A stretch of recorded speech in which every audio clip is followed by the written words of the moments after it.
you are running your public safety platform from a common sense perspective. It's installing security, cameras, cleaning up the commercial corridors. In your view, do you believe that is a bold enough benchmark to sway voters? Because we have heard common sense solutions, right? But people want transformation. People want to see immediate change. They no longer want to live through the promises that they've heard in the previous administration, to see nothing delivered. So if you could speak to that. I take advantage of the opportunity to say, you don't feel safe, but we have residents that have never been safe. Right? There's a difference, right? And sort of like nobody should feel what you're feeling now, right? And why are neighborhoods not safe?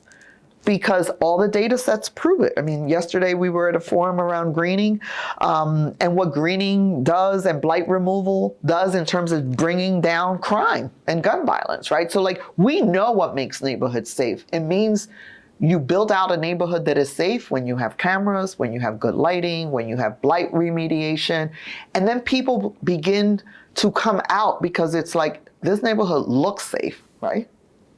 And then people make it feel safe, right?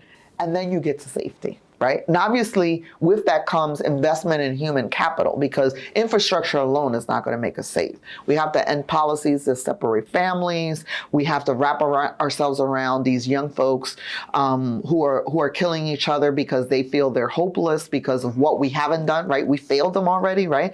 They might have dropped out of school. They might have been in our foster care system. They were in our system. Some of these young folks, for every crime that you see, we already know who they are, right? Because we've disrupted their lives. Poverty has disrupted their lives, and the system has been hostile to them. Anybody who's shooting who feels hopeless, right, has gone through something, some trauma. So they've interacted with their government, and we haven't been able to wrap ourselves around them in a way to move them from that, right?